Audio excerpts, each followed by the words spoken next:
दयारे मोहब्बत में हाजिर हुआ हूँ। बाला सिनोर का बहुत नाम सुना करता था और बड़ी ख्वाहिश थी कि कभी आपके बीच में आऊं। को जरा सा हौसला दो, चरागों को जरा सा हौसला दो, हवा कुछ और कातिल हो गई है। बाला सिनोर वालों, आपके मुंह से आपसे गुफ्तगू करने आया हूं एक खास मौके पर, और वो मौका है कि आने वाली 5 तारीख को आपको गुजरात के मुस्तकबिल का फैसला करना है। यहाँ जो दाई जानिब मेरे लोग खड़े हैं, जो छतों पे माएं बहनें खड़ी हैं, इधर जो लोग खड़े हैं, मैं सबको मुखातिब करता हूँ। मैं सबसे थोड़ी देर गुफ्तगू करना चाहता हूँ जो वक्त मेरे हिस्से में है। देरी से आने के लिए माफी चाहता हूँ, क्योंकि हेलीकॉप्टर थोड़ा सा लेट हो गया, इसलिए थोड़ा देर से पहुंच सका। अगली सभा के लिए भी निकलना है। लेकिन वहां पीछे तक जो लोग खड़े हैं, तमाम ऐसे बुजुर्ग भी यहाँ बैठे हैं जो मेरे वालिद की उम्र के हैं, तमाम नौजवान ऐसे हैं जो मेरे बड़े भाई की तरह हैं, तमाम ऐसे हैं जो छोटे भाई की तरह हैं, तमाम मदरसे के तलबा से भी है। और इस शहर की अपनी एक रवायत है, इस शहर की अपनी एक तहजीब है। मैं शहर में खड़ा हूँ, पहली बार आया हूँ, लेकिन आपसे थोड़ी देर गुफ्तगू करूंगा।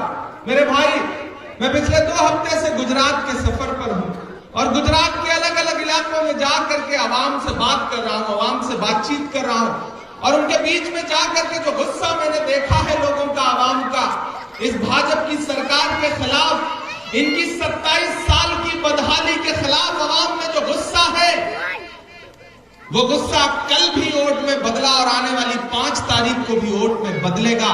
और ये यकीन जानिए कि भाजपा की सरकार सिर्फ गोदी मीडिया पर जीतती हुई दिखाई देगी, आपको टीवी चैनल पे जीतती हुई दिखेगी, लेकिन असल में जमीन पर कांग्रेस पार्टी इस चुनाव को जीतने जा रही है, इस इलेक्शन को जीतने जा रही है। क्योंकि जो 27 साल की बदहाली है, उसे नरेंद्र मोदी जी अपने भाषणों से नहीं छुपा सकते। झील में पानी बरसता है हमारे देश में, खेत पानी को तरसता है हमारे देश में, जिंदगी का हाल खस्ता है हमारे देश में, दूध महंगा खून सस्ता है हमारे देश में। क्या बात है। मैं गया हूं मोरबी, मैं होके आया हूं मोरबी, और मैंने देखा है वहां 135 घरों के बुझे हुए चिराग, 135 लाशें बिछी थी पुल हादसे में, और देश का हाकिम इसी गुजरात में रह करके दिन में 3 बार कपड़े बदल रहा था, हरी झंडियां दिखा रहा था। जब मोरबी में 135 कफन सिले जा रहे थे, तो देश के प्रधानमंत्री जी इसी गुजरात में 3 बार कपड़े बदल रहे थे दिन में और ट्रेन को हरी झंडी दिखा रहे थे। इस बेहिसी का जवाब तो गुजरात को लेना पड़ेगा। ये जो गुजरात है, इस गुजरात का विकास, गुजरात मॉडल पूरे देश में बेचा गया। दरअसल ये गुजरात मॉडल नहीं है, ये भाजपा का मॉडल है, और ये झूठा मॉडल है, ये खोखला मॉडल है। ये सिर्फ टीवी चैनलों पे आपको अच्छा दिखाई देगा, जमीन पे इसकी सच्चाई बहुत। सरकार के पास नौकरियां नहीं है, खाली जुमले हैं। आपके गुजरात में 5233 स्कूल बंद कर रही है ये सरकार, क्योंकि ये नहीं चाहते कि कोई पढ़े लिखे। अगर कोई पढ़ेगा लिखेगा तो इनकी जुमलेबाजी के खिलाफ उनसे सवाल पूछना शुरू कर देगा, तो ये नहीं चाहते कि कोई पढ़े लिखे। ये गुजरात है, यहां शराब बंदी है, लेकिन इसी गुजरात में एक दिन में जहरीली शराब से 70 लोग अपनी जान गंवा देते हैं। और जब मैं पार्लियामेंट में खड़ा होकर के हमारी पार्टी सवाल करती है, तो भारतीय जनता पार्टी की सरकार उस पर बात तक नहीं करना चाहती। ये है गुजरात।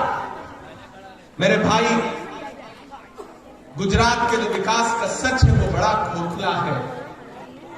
यहां अजीत जी बैठे हुए हैं, पिछले 5 साल से आपकी खिदमत कर रहे हैं, और यहां आपसे ये कहने आया हूं कि हो सकता है किसी छोटी सी बात पर कोई नाराजगी हो सकता है कभी आपका फोन न उठा पाए हो, यह भी हो सकता है कि किसी दिन आपको जरूरत रही हो और वो इस दिन इस शहर में ना मौजूद रहे हो, जबकि आप मौजूदगी चाहते रहे हो। तो मैं आपसे ये कहने आया हूं कि इस बार लड़ाई बहुत बड़ी है, और जब लड़ाई बड़ी होती है, मकसद बड़ा होता है, तो छोटी छोटी चीजें नजरअंदाज करनी पड़ती हैं बालासिनोर वालों, ये आपको याद रखना चाहिए। इस बार लड़ाई बहुत बड़ी है। इस बार लड़ाई तो विचारधाराओं की है सीधी। एक तरफ वो लोग खड़े हैं जो कहते हैं कि मुल्क तानाशाही से चलेगा, उनकी मर्जी से चलेगा, जैसे नरेंद्र मोदी जी चाहेंगे और अमित शाह जी चाहेंगे वैसे चलेगा। लेकिन एक जानिब वो लोग खड़े हैं जो कहते हैं कि मुल्क डॉक्टर बाबा साहब भीमराव अम्बेडकर के संविधान से चलेगा, पंडित जवाहरलाल नेहरू की सोच से चलेगा, महात्मा गांधी के विचारों से चलेगा, सरदार वल्लभ भाई पटेल के उसूलों से चलेगा, मौलाना आजाद के ख्वाबों से चलेगा। लड़ाई दो विचारधाराओं के बीच में है। आपको तय करना है कि आप किस ओर खड़े हैं। ये इलेक्शन सिर्फ असेंबली का इलेक्शन नहीं है। ये इलेक्शन सिर्फ एक विधायक हराने और जिताने का इलेक्शन नहीं है, वरना मैं आपके बीच में खड़ा होकर के अपने घर से 1500 किलोमीटर आपके सामने दामन न फैला रहा होता।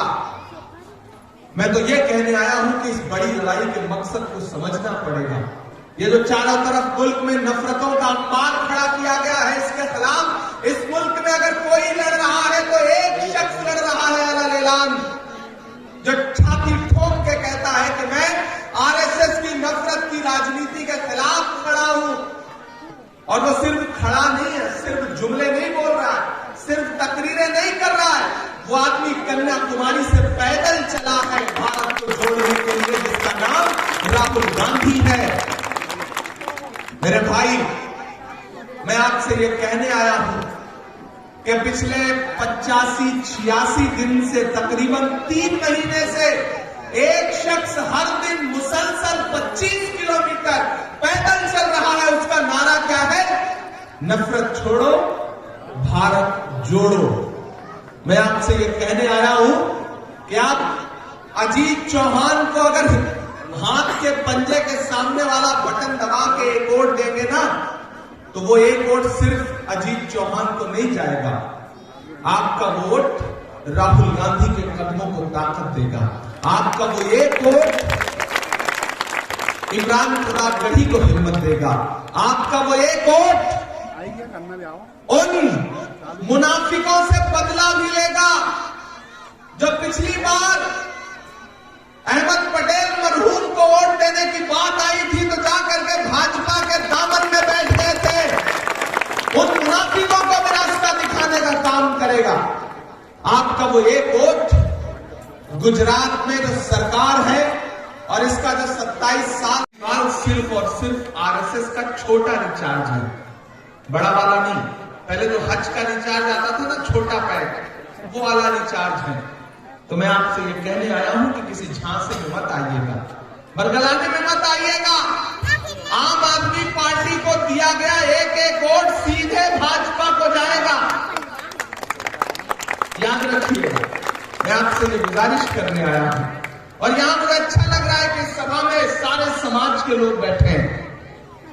मैं तुम्हें अपने उसूलों की कसम देता हूं, मुझको मजहब के तराजू में न तौला जाए। मैंने इंसान ही रहने की कसम खाई है, मुझको हिंदू या मुसलमान न समझा जाए। मैं इंसानियत का पैरोकार बनकर यहां खड़ा हूं। ये गुजरात है साहब, यहां हिलाने पर पुल टूट जाता है। मोरबी में 135 लाशें बिछी थी और मीडिया में यह खबर चलाई जा रही थी कि लड़के पुल हिला रहे थे इसलिए टूट गया। यह है गुजरात, जहां हिलाने पे पुल टूट जाता है।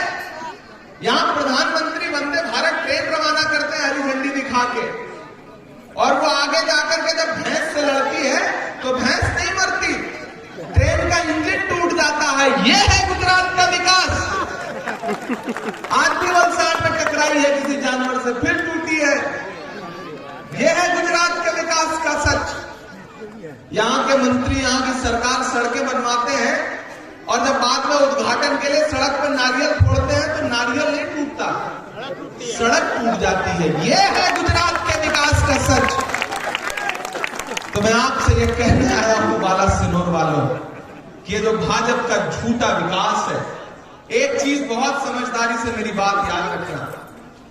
मैं पैदा आपके यहां से 1500 किलोमीटर जरूर हुआ हूं, लेकिन मैं आपकी धड़कनें समझता हूं। आप जानते हैं कि खुदा ने मुझे एक ताकत दी, मेरे कलम को।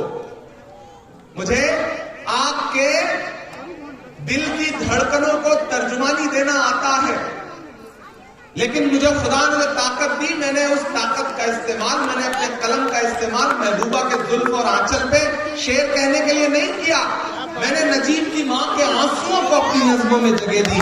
मैंने पहलू खान की मां का दर्द गाया, मैंने आपका दर्द गाया, मैंने आपके लिए आवाज उठाई। सियासत में तो मैं पिछले 3 साल पहले आया, लेकिन आपको यह समझना पड़ेगा कि बहुत सारे लोग आपको कांग्रेस के खिलाफ बरगलाएंगे, लेकिन एक बात याद रखिएगा, मुझ जैसे बेबाक आदमी को, मुझ जैसे आपकी आवाज को, जब आपकी ये आवाज राहुल गांधी से मिली तो राहुल गांधी जी ने मुझसे कहा कि इमरान, जो मुद्दे तुम सड़क पर उठाते हो, मुशायरों में उठाते हो, जाओ पार्लियामेंट में बैठो, ये मुद्दे वहां पर उठाओ। और मेरा हाथ पकड़ के महज 34 साल की उम्र में मुझे इस देश की संसद में बिठा दिया। ये किया है कांग्रेस ने। तो मैं आपसे ये कहने आया हूं कि मुझे ताकत दीजिए, मुझे हिम्मत दीजिए, मेरा हौसला बढ़ाइए, मेरा साथ दीजिए। मैं आपको कभी पीठ नहीं दिखाऊंगा।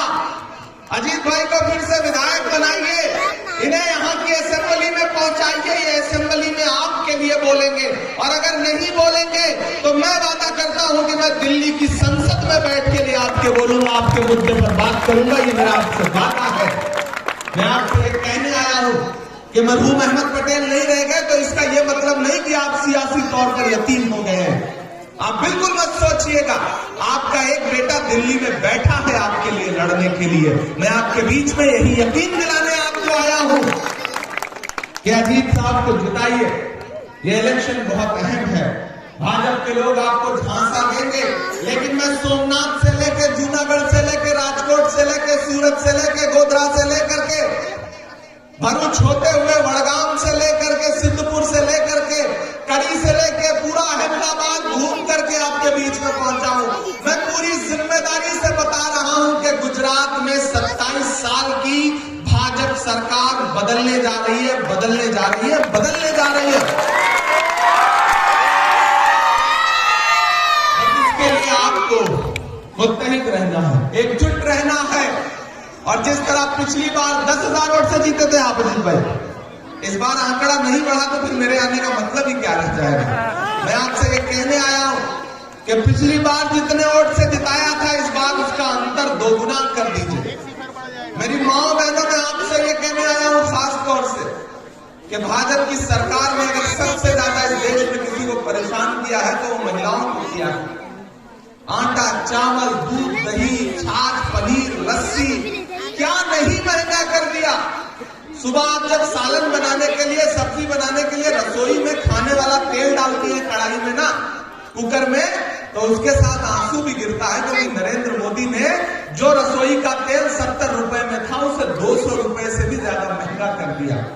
डीजल और पेट्रोल की तो बात ही छोड़ो, उसमें तो अलग बात है। महारत बेच रहा है, रेल बिक गई, तेल बिक गया, बिका हवाई अड्डा। रेल बिक गई, तेल बिक गया, बिका हवाई अड्डा। सब कुछ बिकता देख के खुश है अपने जेपी नड्डा। जनता महंगाई की मारी करती हाहाकार, कहाँ सोया है चौकीदार, कहाँ सोया है चौकीदार। मेरे भाई, मुझे पूरा यकीन है कि 5 तारीख को जब आप घरों से निकलेंगे तो आपके दिमाग में पोलिंग बूथ की लाइनों में खड़े होते वक्त भी ये याद रहेगा कि इस भाजपा की सरकार ने आपको सिर्फ महंगाई और नफरत के अलावा कुछ भी नहीं दिया। इस सरकार ने मोरबी के 135 गुनहगारों को, जो 135 लाशें बिछी, उनके जो गुनहगार हैं उनको जेल तक नहीं भेजा, वो बाहर हैं। इस सरकार ने जहरीली शराब के जो गुनहगार हैं उनको आज तक सही से उनका पर्दाफाश नहीं किया। याद रखना कि करो मुश्किलें देख कर मुस्कुराया करो, दो निवाले भले कम ही खाया करो,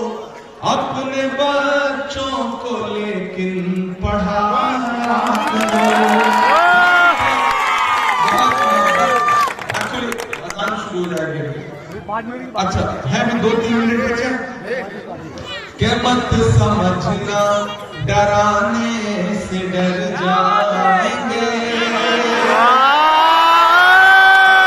आंख मिला करके ये मिसरे पढ़ रहा के मत समझना डराने से डर जाएंगे अब के सारी हदों से गुजर जाएंगे मौत के नाम का खौफ देता है क्यों मौत के नाम का खौफ देता है क्यों मौत जिस रोज आएगी मर जाएंगे